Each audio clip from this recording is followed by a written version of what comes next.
ମାମା ତାର ଖାଇକି ଆସିଲା, ଏବେ ତାର ଶୋଇବ। ଶୋଇବା ପୂର୍ବରୁ ସେ ଏମିତି ଟିକେ ଚାଟି ହୁଏ, ତାପରେ ସେ ଯାଇକି ଶୋଇବ। ଆଚ୍ଛା ମାମନ, ତୁ ଶୁଣୁ, ଆଜି ମୁଁ 10ମ ଶ୍ରେଣୀ ଛୁଆଙ୍କୁ ଯେତେବେଳେ ପଢ଼ାଉଥିଲି, ସଂସ୍କୃତରେ ତାଙ୍କର ଗୋଟେ ଚାପ୍ଟର ଥିଲା। ଏଇ ଶୁଣୁଛୁ ନା ନାହିଁ? ଶୁଣୁ, କ'ଣ ଚାପ୍ଟରଟା ଥିଲା ଜାଣିଛୁ? ବକ କୁଳିରକ କଥା। କ'ଣ ସେଇଟା ଜାଣିଛୁ? ଏଠି ଅନାମ, ଦେଖେ ଶୁଣୁ, ଅନା। ସେ ଗପଟା ହେଉଛି ପଞ୍ଚତନ୍ତ୍ର। ଜାଣିନଥିବୁ? ଯେଉଁମାନେ ମୋ ଭିଡ଼ିଓ ଦେଖୁଛନ୍ତି ସେମାନେ ଜାଣିଛନ୍ତି ପଞ୍ଚତନ୍ତ୍ର, ଯେଉଁଟାକି ବିଷ୍ଣୁ ଶର୍ମା ଲେଖିଛନ୍ତି, ବୁଝିଲୁ? ତାଙ୍କର ସେ ଯେଉଁ ବିଷ୍ଣୁ ଶର୍ମା ଯେଉଁ ଲେଖିଛନ୍ତି ପଞ୍ଚତନ୍ତ୍ର, ସେଇଥିରୁ ଏଇ ବିଷୟଟା ଆସିଛି, ବକ କୁଳିରକ କଥା। କ'ଣ ବକ କୁଳିରକ କଥା ଜାଣିଛୁ? ଦିନେ କ'ଣ ହେଇଛି ନା, ଗୋଟେ ବଗ ପୋଖରୀ ପାଖରେ ବସିଥିଲା। କେମିତି ବସିଥିଲା ଜାଣିଛୁ? ପୁରା ମନ ଦୁଃଖ କରିକି ବସିଥିଲା, ଯେମିତି କିଛି ଜାଣିନି, ବସିକି ମନ ଦୁଃଖରେ ଲୁହ ଗଡ଼ଉଥିଲା, ବୁଝିଲୁ? ମନ ଦୁଃଖରେ ଲୁହ ଗଡ଼େଇକି ବସିଛି। ସେଠୁ ତାକୁ ଗୋଟେ କଙ୍କଡ଼ା, ସେ ପୋଖରୀର ଗୋଟେ କଙ୍କଡ଼ା ଆସିକି ପଚାରିଲା, ମାମୁଁ ଆଉ ତୁମେ ଏମିତି ମନ ଦୁଃଖ କରିକି କାହିଁକି ବସିଛ? ଆଜି କ'ଣ ମାଛ ଶିକାର କରୁନ କି ଶିକାର ଫିକାର କିଛି କରୁନ, ଏମିତି ଚୁପଚାପ ବସିଛ? ସେଠୁ ବଗ ତାକୁ କହୁଛି, ଆଉ ମୁଁ ଏଇ ପୋଖରୀରେ ବଡ଼ ହେଇଛି, ପୋଖରୀ ପାଖରେ ଜନ୍ମ ହେଇଛି, ପୋଖରୀ ପାଖରେ ରହିକି ବଡ଼ ହେଇଛି। ଆଉ ମୁଁ ଆଜିଠୁ କ'ଣ କରୁଛି ନା ଏଇ ଶିକାର ଫିକାର ଛାଡ଼ି ଦେଇକି ଉପବାସ ରହିବି ବୋଲି ଭାବିଛି। ସେଠୁ କଙ୍କଡ଼ା ପଚାରିଲା, କାହିଁକି ଉପବାସ ରହିବେ? ନା ଆଗକୁ ତ 12 ବର୍ଷ ପାଇଁ ଅନାବୃଷ୍ଟି ହେବ, ମରୁଡ଼ି ହେଇଯିବ, ଆଉ ଆଗକୁ ମରିବା ଅପେକ୍ଷା ଏବେଠୁ ମୁଁ ମରିବା ପାଇଁ ପ୍ରାକ୍ଟିସ୍ କରୁଛି। ଆଉ କହିଲେ, ଏସବୁ କି କଥା, କେମିତି ଆପଣ କେମିତି ଜାଣିଲେ ଆଗକୁ ଅନାବୃଷ୍ଟି ହେବ ବୋଲି? ସେଠୁ ବଗ କହିଲା, ହଁ ମୋତେ ଜଣେ କ'ଣ ସାଧୁ କହିଛନ୍ତି କି ଅନାବୃଷ୍ଟି ହେବ। ସେଠୁ ଇଏ କଙ୍କଡ଼ା କ'ଣ କଲା ନା, ସଙ୍ଗେ ସଙ୍ଗେ ଯାଇକି ସେ ଖବରଟା ପୋଖରୀ ସାରା ସବୁ ତା ଭାଇ ଭଉଣୀମାନଙ୍କୁ ଦେଇଦେଲା। ଭାଇ ଭଉଣୀ ମାନେ କିଏ ବୁଝିପାରୁଛୁ ତ? ଏଇ କିଏ ତାଙ୍କ ଭାଇ ଭଉଣୀ ହେଇଥିବ କହିଲୁ? ସେଇ ମ ଜଳରେ ଯେଉଁମାନେ ବାସ କରନ୍ତି, କିଏ କହିଲୁ? ସେଇ ମାଛ, ଚିଙ୍ଗୁଡ଼ି ହେଲା, କ'ଣ ହେଲା, ସେଇମାନଙ୍କୁ ସେ କହିଦେଲା, ବୁଝିଲୁ? ସେମାନଙ୍କୁ କହିଲା ଯେତେବେଳେ ସେମାନେ ସବୁ ଡରିଗଲେ, କହିଲେ ତାହେଲେ ଆମେ କ'ଣ କରିବା? ବଗ ସେତିକିବେଳେ କଙ୍କଡ଼ାକୁ କହିଥିଲା କି ପାଖରେ ଯେଉଁ ସବୁ ବଡ଼ ବଡ଼ ଜଳାଶୟ ଅଛି ସେଠିକି ସବୁ ଟ୍ରାନ୍ସଫର୍ ହେଇଗଲେଣି, ଆଉ ସେମାନେ ନିଜ ନିଜ ଘର ସବୁ ବାଛି ନେଲେଣି, ବଡ଼ ବଡ଼ ପୋଖରୀକି ପଳେଇ ଯାଇକି। ଛୋଟ ଛୋଟ ପୋଖରୀ ଗୁଡ଼ାକ ପାଣି ଶୁଖିଯିବ, ସେଥିପାଇଁ ସେମାନେ ସବୁ ବଡ଼ ବଡ଼ ପୋଖରୀକି ପଳାଉଛନ୍ତି। ସେଠୁ କଙ୍କଡ଼ା ଯେମିତି ଏସବୁ କଥା ତାଙ୍କ ଭାଇ ଭଉଣୀମାନଙ୍କୁ କହିଲା, ସାଙ୍ଗସାଥିମାନଙ୍କୁ କହିଲା, ସେଠୁ ସେମାନେ କହିଲେ ଠିକ୍ ଅଛି, ତାହେଲେ ଆମେ ବଗ ମାମୁଁ ପାଖକୁ ଯିବା, ସେ କିଛି ଗୋଟେ ଉପାୟ ବତେଇବ।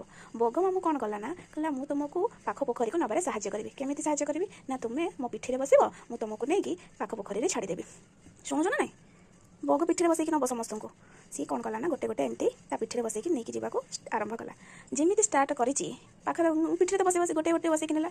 ସିଏ କ'ଣ ତାକୁ ପୋଖରୀକୁ ନେଇକି ଯାଇଥିବ ବୋଲି ଭାବୁଛୁ? ଆମନ କେଉଁଠିକି ନେଇକି ଯାଇଥିବ କହିଲୁ? ପୋଖରୀକି ନୁହେଁ, ସିଏ ତା ପୂର୍ବରୁ ଗୋଟେ ଜାଗା ସେଟ୍ କରିକି ରଖିଥିଲା। ସେଇ ଗୋଟେ ପଥର ଉପରକୁ ନେଇକି ଗୋଟେ ଗୋଟେ ମାଛକୁ ପକେଇକି ତାଙ୍କୁ ଖାଉଥିଲା ସେଠି, ହେଲା? ଏମିତି ଗୋଟେ ଗୋଟେ ପୋଖରୀରୁ ମାଛ ନେଇକି ଯିବ, ସେ ପଥର ଉପରେ ପକେଇକି ଖାଇବ।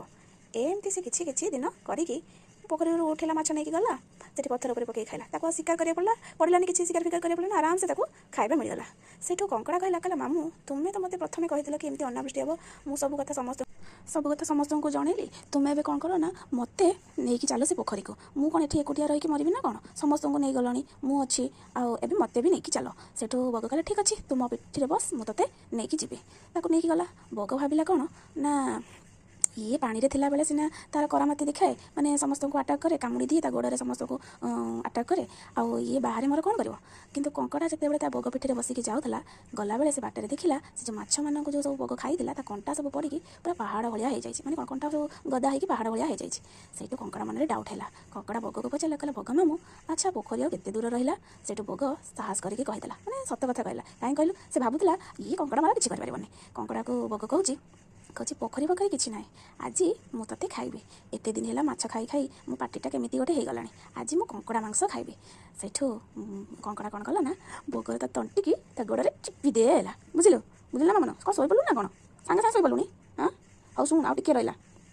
ତାପରେ କ'ଣ ହେଲା ନା, ସେ ତ ବଗକୁ ମାରି ସାରିଲା ପରେ କଙ୍କଡ଼ା ଆସିକି ଜଳରେ ଥିବା ଅନ୍ୟ ଜୀବଙ୍କୁ ସେ ବିଷୟରେ ଖବର ଦେଲା କି ବଗ ଏମିତି ଆମକୁ ଠକିକି ଶିକାର କରିବା ବାହାନାରେ, ତାକୁ ଖାଲି କେମିତି ଶିକାର ମିଳିଯିବ ଆଉ ନିଜର ପେଟ ପୋଷି ପାରିବ, ସେ ଏମିତି ବାହାନା କରିକି ଆଉ ଗୋଟେ ପରେ ଗୋଟେ ମାଛ ନେଇକି ସେ ନିଜେ ଖାଉଥିଲା। କୌଣସି ପୋଖରୀକୁ ସେ ନେଇକି ଯାଉନଥିଲା। ଆମର ଆଉ ଏବେ ଡରିବାର ନାହିଁ। ଆଚ୍ଛା, ଏଇ ଗପରୁ ଆମେ କ'ଣ ଶିଖିଲେ? ଏଇଆ ଶିଖିଲେ ଯେ ବଗଟା ଅତି ଲୋଭ କଲା, ଅତି ଲୋଭରୁ ତାର କ'ଣ ହେଲା, ତା ଜୀବନ ଚାଲିଗଲା।